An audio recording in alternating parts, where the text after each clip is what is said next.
Hey everybody, Patrick Kelly here with Change Point Consulting, and wanted to spend a quick minute talking about stereotypes, and particularly stereotypes around millennials. This is going to be the first of a couple videos where we tackle some of the stereotypes and where I think people are getting them wrong. We're taking things for surface level and not really looking at the bigger picture. And the one that I really want to talk about today is entitlement, or people being entitled. We hear it all the time. Millennials, man, they are so entitled.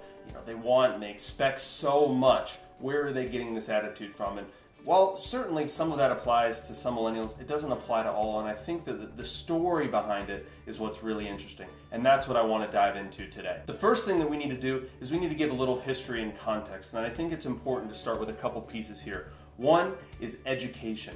Education is vastly important. It's what millennials were told growing up is the way that you're going to grow and the way that you're going to succeed is by going to high school and getting good grades and then going on to college and getting good grades, and that's going to set you up for this career path, for this future, and these jobs that were out there that were going to create this wonderful career. Now, the really interesting thing about education, if you think over the last 15 years or so, is the cost of education has grown exponentially, right? Something like over the last 10 or 12 years, 350% growth in student loans. Right now there's $1.3 trillion in student loans.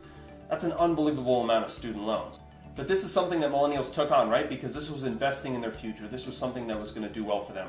In fact, they say the 2017 graduating class is going to average about $40,000 in student loans coming out of school. Now, that's all right, but then something else happened and is still affecting us today.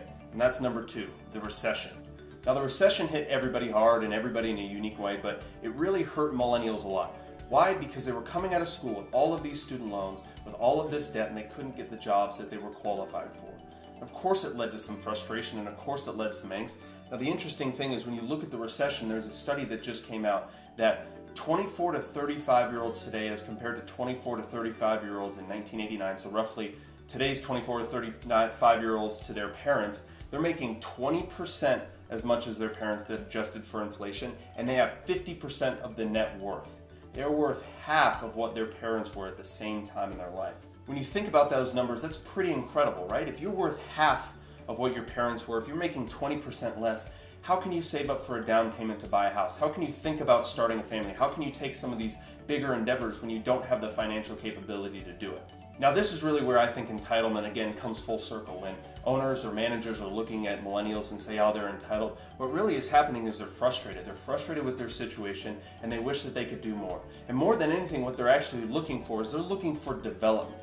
I think too often we confuse entitlement with development. And this is where you really need to look at your individual and your employee and say, what are they seeking? Are they actually looking to grow and develop, or are they complaining? I tell you, most often people are looking to develop.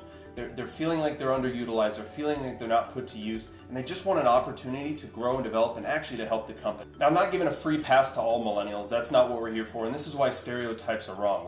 We're supposedly trying to lump a group of 75 million people who are aged 17 to 35 in one category and think that a couple different labels apply. How do you figure out what that top group, what the top talent, what the people that you want in your organization are looking for, and what's going on in their life? So that's a little food for thought, something for you to think about this week and see how it applies to your organization.